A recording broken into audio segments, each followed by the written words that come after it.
People really think that entrepreneurship is all about the grind, it's all about the content, all about the sales. Some people even view like your popularity online as decent entrepreneurship and actually getting the work done. Those things are necessary, but I'm talking about the internal work that you have to do. Somewhere between the clouds and this mountaintop, I realized I'm kind of that girl. I didn't travel all the way up here just for the view. All right, maybe a little bit for the view, but also to remember that building a business and building yourself is basically the same thing. Messy, breathless, tiring, a little bit sweaty, but also magical. You don't always know where the path leads. Sometimes you're like, am I lost? But then Spirit be like, girl, keep going. And boom, a whole view opens up. So yeah, this self-discovery and entrepreneurship, I'm on the same mountain, just wearing different shoes. Okay, so I got some notes on my phone. I got my coffee. And we're just going to get right into it. It's writing down in my notebook, and I came up with something that I feel like is a good topic to talk about. So feel free to comment down below this video and give me your ideas, your opinions on everything. Sorry if it's loud in the background. They're using a wood chipper right now. So there's a lot of tree work going on. You'll see that later. But nobody talks about how much entrepreneurship actually requires a regulated nervous system. It's about how much you deeply have to believe in yourself, how much you have to be able to calm and regulate your own nervous system, and we'll get into more about that. It's kind of interesting to see how different people respond differently to different things. So entrepreneurship is one of those things that I've frequently talked about, but I don't think I've talked enough about this piece. I feel like personally when you're thinking about being an entrepreneur, there's so much hidden work that goes into it. Other than whatever product or service you're selling, there's like a lot of internal work that you have to do to be an entrepreneur and to maintain entrepreneurship. People really think that entrepreneurship is all about the grind, it's all about the content, all about the sales. Some people even view like your popularity online as decent entrepreneurship and actually getting the work done. Those things are necessary, but I'm talking about having to actually know yourself well enough. Having to know what your limitations are, being able to push past those limitations, understand like how you manage your frustration, how you deal with drive, what encourages you, what pushes you, what demotivates you, what type of environments are conducive enough for you to feel like you can pursue whatever it is that you want to pursue with your entrepreneurship journey, the type of people that you want to be around. All these things are like internal work that I feel like entrepreneurs don't necessarily talk about because we're so focused on getting the success, seeing the numbers, seeing the money, building and growing. We're not talking about how much work has to go into us, because 9 times out of 10 as an entrepreneur, you are your business. Up until you can hire 10, 15, 20 people, you are your business. So the amount of time that you spend working on physically creating something or physically doing something, you should try to spend equal amounts of time doing things for you, working on yourself. And that's kind of where the shift in my content is coming from, because I'm realizing how much work I've done on myself while doing the work for my business. And it's honestly kind of amazing. I inspire myself a lot because you constantly have to grow and elevate, but we'll get into that in a second. So yeah, your content, your sales, your success, all those things are equally as important, but what I really think entrepreneurship requires and what it boils down to when you really take a step back from all those external things and really focus on what work you're doing, it requires like a lot of emotional regulation, identity shifts, changing who you are, changing your environments, changing the people that you are communicating with on a day-to-day basis, pretty much changing your life when you start to become an entrepreneur. And then there's like self-parenting. Not pretty much, you're parenting yourself through your entrepreneurship journey. So you know how your parents will tell you, oh, you tried that and it didn't work, like get up and try again. You do a lot of that, self-parenting, self-coaching, self-mentoring when you're an entrepreneur, because it really falls all on you. Like how successful you are in your business, you determine that by how much work you want to put in. If we spent at least half the amount of time that we spent working on our physical business and working on ourselves, the way that your perspective on success, your ideas on how to grow your business, your ability to keep going, all that stuff changes like immediately. And when I say emotional regulation, I'm talking about how to manage the different emotions that you experience as an entrepreneur. Comment down below if you've ever been angry about a project that you started that didn't go the way that you wanted it to, or a slow sales day, not seeing the success that you thought you would, or whatever the case may be. Have you ever been super joyous about yourself and your business? Have you ever experienced feeling alone, feeling, distant from people who are you're supposed to be close to.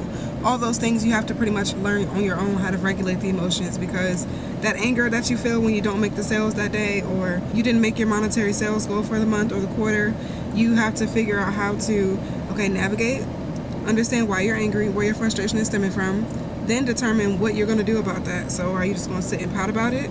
Are you going to sit in your wallowing in your frustrations, or are you going to try to do something to change that and look at it more so from a learning perspective, not just a defeat?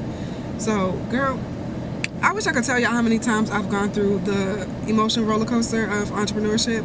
It's too many to count because it happens on a day-to-day basis. That's why I say emotional regulation.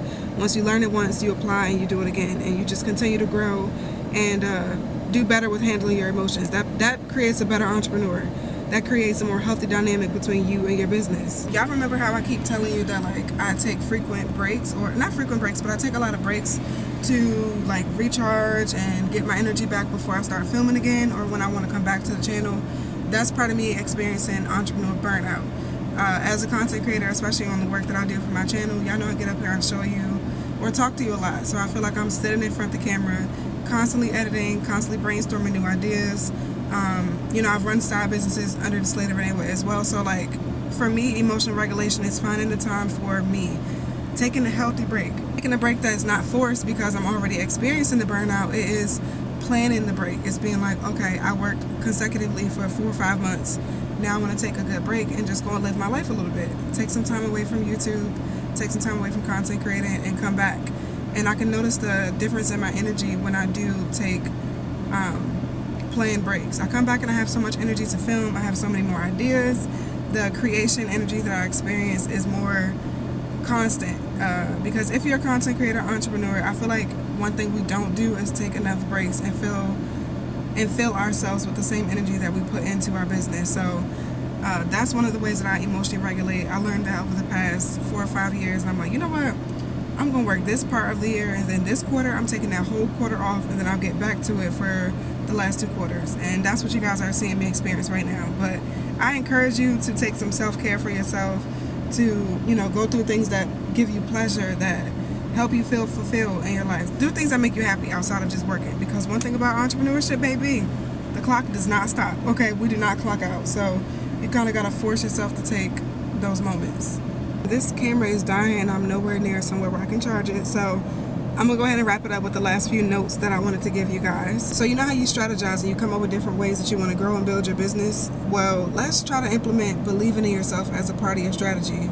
Because your belief is not just a mindset. It's not just saying, oh, I believe in myself. I know that I can do these things. I'm more than capable of doing X, Y, and Z. It's the energy that you give out while you're saying, I believe in yourself, or I believe in myself. If you truly do believe in yourself, do things that show that action as opposed to just thinking it. You have to put the energy behind the words, because, well, energy and intention equals manifestation in my mind. So you have the energy of I believe myself, you set the intention, and now you're doing the action of I believe in myself.